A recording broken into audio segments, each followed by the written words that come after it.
Bila mana manusia tidak menjalankan peranan yang Allah dah tetapkan kepada manusia untuk menyembah kepadanya, maka ianya adalah lebih hina daripada binatang.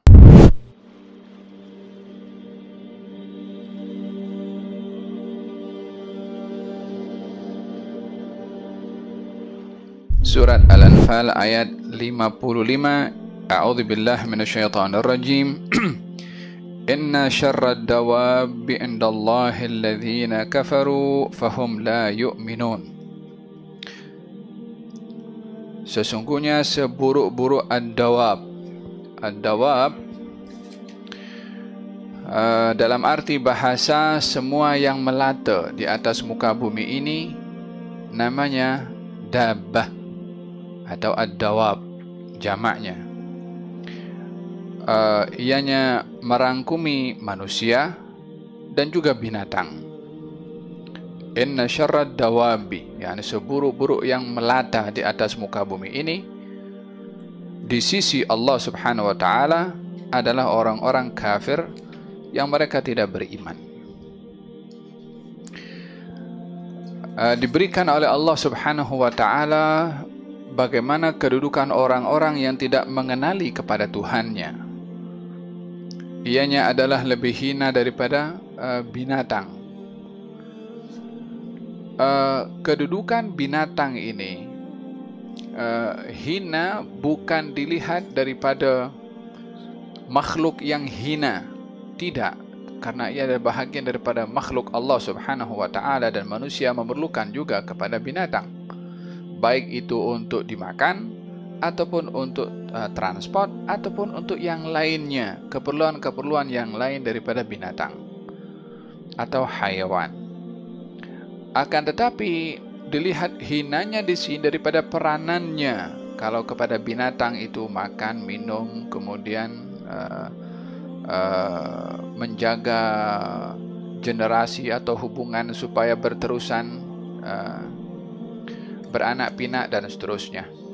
Namun manusia bukan untuk itu dicipta oleh Allah Subhanahu wa taala. Tugasan manusia adalah lebih mulia daripada apa yang ada pada binatang. Namun bila mana manusia mengabaikan apa yang menjadi tugasan daripada Allah kepada binatang atau apa yang tugaskan oleh Allah kepadanya, maka ianya adalah lebih rendah, lebih hina daripada ketetapan yang Allah telah berikan kepada binatang. Sunnatullah kepada binatang, natural yang ada kepada binatang. Maka manusia boleh lebih hina daripada binatang bila mana tidak mengetahui tanggung jawabnya kepada Allah Subhanahu wa taala atau tidak beriman kepada Allah, tidak mengenali kepada Allah Subhanahu wa taala sebagai Tuhan yang menciptakannya. Penonton dirahmati oleh Allah Subhanahu wa taala. Binatang ini dicipta oleh Allah dengan gharizah, yakni dengan tabiat yang binatang ini tak boleh lepas daripada tabiatnya, daripada kodrat ketentuan yang Allah dah tentukan kepada binatang, dan tidak boleh melepasi. Dan ianya hanya bergerak binatang itu kepada gharizah, kepada tabiat yang Allah dah jadikan untuk binatang. Contohnya, keunikan rumah yang dibangun oleh lebah. Daripada mana lebah itu boleh membangun rumah dengan begitu unik? Ianya adalah gharizah, natural atau tabiat atau ketetapan yang Allah dah jadikan secara tabi'i kepada lebah untuk boleh bikin rumah seperti itu. Laba-laba contohnya, dengan uniknya bentuknya rumah laba-laba, boleh membuat seperti itu adalah dengan gharizah, dengan sifat yang tetap kepada laba-laba untuk membuat rumah seperti itu. Sifat tabi'i yang ada pada binatang ini adalah bila mana binatang itu makan makanan, dan kalau binatang itu kenyang, maka dia dah tak peduli lagi dengan makanan yang dihidangkan, walaupun didatangkan makanan yang lebih sedap. Mungkin akan dipijak-pijak itu makanan.